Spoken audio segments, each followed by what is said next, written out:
আসসালামু আলাইকুম, ওয়েলকাম করছি আরএন স্পোর্টসে। ভিন্ন ধর্মের মতো যারা শুনছেন তাদের প্রতি জানাই আন্তরিক কৃতজ্ঞতা। বাংলার স্পোর্টস রিপোর্টার এখন এখন হ্যাঁ, কথা বলতেছি অবশ্যই, কারণ তো অবশ্যই আছে। আসলে গতকালকে থেকে একটা পোস্ট সে ইউটিউবে এবং ফেসবুকে খুব ঘোরাঘুরি করতেছে। ইভেন রিয়াসাত বাইকে কেন্দ্র করে দেয় পোস্টটা, এবং রিয়াসাত ভাই নিজেও একটা ভিডিও আপলোড করছে এটা নিয়ে। তো এই বিসিবি সভাপতি, বর্তমান দেশ সভাপতি ফারুক আহমেদ, তার বিরুদ্ধে তার যে বিতর্কিত কর্মকাণ্ড নিয়ে যে ভিডিওগুলো আপলোড করছে রিয়াসাত ভাই, এখন সে তো ধরা পড়ে যাইতেছে সব জায়গা থেকে, যার কারণে সে ওই সব কথাগুলো ভালোভাবে নেয় নাই, যার কারণে রিয়াসাত ভাইকে রিয়াসাত ভাই যেন মিরপুর শেরেবাংলা স্টেডিয়ামে ঢুকতেই না পারে, এবং স্টেডিয়ামের বাইরে থেকে তাকে হ্যারাসমেন্ট করার মতো পায়তারা করতেছে ফারুক আহমেদ। তো দেখেন ভাই, আমরা স্পোর্টস রিপোর্টার হিসেবে একজন স্পোর্টস রিপোর্টারের পাশে দাঁড়ানো আমাদের দায়িত্ব, কর্তব্য। আসুন আমরা ফারুক আহমেদের বিরুদ্ধে সবাই সোচ্চার হই। ভাই চাকরির মায়া করলে কাজ হবে না ভাই, চাকরির মায়া করলে কাজ হবে না ভাই। আপনি আজকে যেই প্ল্যাটফর্মে কাজ করতেছেন ভাই, আজকে আপনি কাজ ছেড়ে দিবেন, কালকে আপনাকে হয়তো বা নাও শিখতে পারে। কিন্তু রিয়াসাত ভাই সহকর্মী, এই কথাটা বারবার বলার কারণে ভাই সহকর্মী, এরা কোনোদিন ভুলবে না আপনাকে, কখনো ভুলবে না। 100 বছর পর দেখা হয়, তাও যদি দুজনে বেঁচে থাকে ইনশাল্লাহ চিনবে, একে অপরকে চিনবে, কথা বলবে। কিন্তু আপনি আজকে এই প্ল্যাটফর্মে কাজ করতেছেন, আপনি আজকে কাজ ছেড়ে দিলে কালকে হয়তো আপনাকে নাও চিনতে পারবে। সিরিয়াস বলতেছে ভাই। আসেন ফারুক আহমেদের কর্মকাণ্ড নিয়ে, বিতর্কিত যে সব কর্মকাণ্ড আছে ওই সব নিয়ে আসেন সবাই সোচ্চার হই। আসুন সবাই বজ্রকণ্ঠে আওয়াজ তুলি ফারুক আহমেদের বিরুদ্ধে। আমার একটা জিনিস বুঝে আসে না, যে এখনো যুব ক্রীড়া মন্ত্রণালয়ের যে উপদেষ্টা আছে জনাব আসিফ মাহমুদ সজীব ভূঁইয়া, সে কি করতেছে, সে কি দেখে না? এবং আমাদের মাননীয় প্রধান উপদেষ্টা ডাক্তার মোহাম্মদ ইউনূস স্যার, আপনি ওকে দেখতেছেন না এইসব কর্মকাণ্ড? প্লিজ স্যার, আপনি কিছু অ্যাকশন নেন স্যার।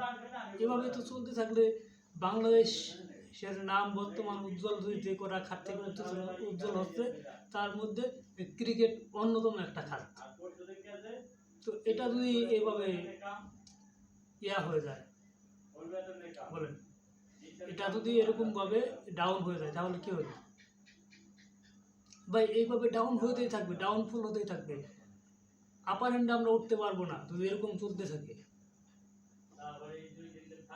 আর কি বলবো ভাই, বলেন, সব জায়গায় বৈষম্য চলতেছে ভাই, সব জায়গায় বৈষম্য চলতেছে। বিভিন্ন নিউজ তো দেখা হয়। এখন যেহেতু আমি স্পোর্টস নিয়ে কাজ করি, তো স্পোর্টস নিয়ে বলি। অন্য আদার সাইড, রাজনৈতিক সাইড আমি নাই বললাম। মানে কি বলবো, একে অপরের সাথে মিলিত দায়িত্বে যারা আছেন তারাও সেই বৈষম্যর সাথে জড়িত। স্বৈরাচারের সরকারের আমলে যারা ছিল তাদের মোটামুটি সাহায্য করতেছে। বাকিটা হয়তো আপনারা জেনে থাকবেন, তো ইতিহাস নাই বললাম, জানি না আমাদের যুব ক্রীড়া মন্ত্রণালয় এখানে কি হইতেছে। কিন্তু অনুরোধ করব, যদি বাংলাদেশকে ভালোবাসেন, বাংলাদেশের ক্রিকেটকে ভালোবাসেন, প্লিজ জনাব আসিফ মাহমুদ সজীব ভূঁইয়া, হ্যাঁ ভাই আপনাকেই বলছি, আপনি কিছু অ্যাকশন নেন। আমার মনে হয় যে সে মিনিস্ট্রি থেকে ফারুক আহমেদ অবশ্যই কোনো একটা গ্রিন সিগন্যাল পেয়েছে, না হলে সেই কথা কীভাবে এত বড় অন্যায় করার পরেও সে বলে যে সে আগামী ইলেকশন করবে, আগামীতে ইলেকশন করবে। ভাই দেখেন, তার প্রতিদ্বন্দ্বী কিন্তু ওরকমভাবে কেউ নাই। হয়তো তার বিরুদ্ধে সোচ্চার হন, না হলে সবটা একদম প্রতিদ্বন্দ্বী দ্বারা করান, যেন সে হারতে পারে, যেন সে হেরে যায়। রাস্তা আমাদের হাতে দুইটা আছে ভাই। ভাই আমি তো একজন ক্ষুদ্র কন্টেন্ট ক্রিয়েটার ভাই, আমার কথার কোনো ভ্যালু হবে কিনা আমি জানি না, বাট অনেক বড় বড় কন্টেন্ট ক্রিয়েটার আছে। দয়া করে সবাই ভিডিওটা শেয়ার করে দিবেন যেন সবার কাছে পৌঁছায়। অনেক বড় বড় ফেমাস পার্সোনালিটি আছে যারা সভাপতি পদে দাঁড়ানো, সভাপতি দাঁড়ানো এত সহজ না, বাট প্রতিক্রিয়া এদিক দিয়ে ঠিক আছে, বিভিন্ন প্রক্রিয়া মেনটেন করে দাঁড়াইতে পারবে এরকম লোক আছে, না এরকম না। আমাদের স্পোর্টস জগতে আছে, রিপোর্টার জগতে আছে।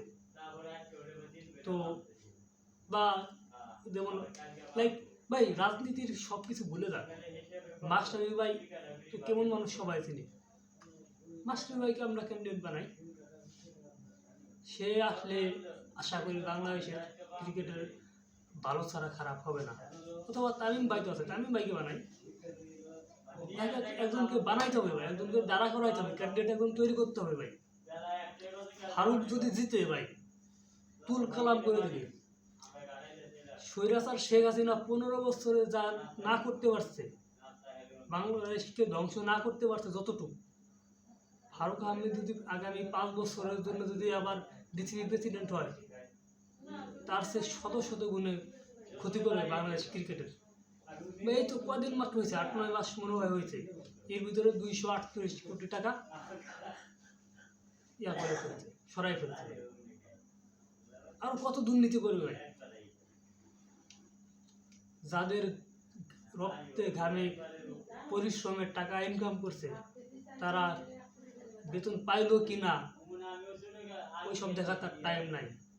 সে টাকা সরায় আর বলে বেশি প্রফিটের জন্য টাকা এখান থেকে সরাইছে, আর এটাই প্রচার করে। বাহ, যমুনা টেলিভিশনে তো তাহমিদ অমিত ভাই আছে।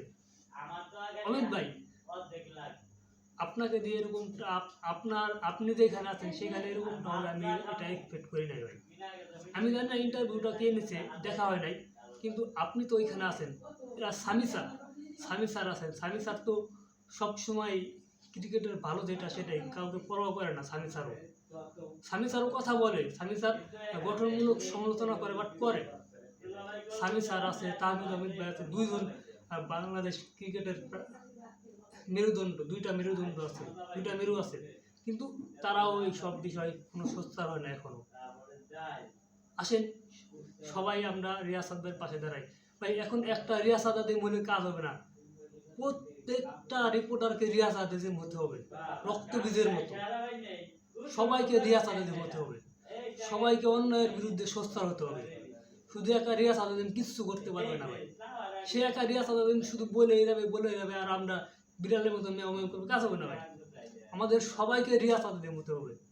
রিয়াজ সাদ ভাই, আপনাকে বলছি, কেউ থাকুক আর না থাকুক, আপনার এই ক্ষুদ্র ছোট ভাই আপনার বাসায় আসে, ইনশাল্লাহ থাকবে।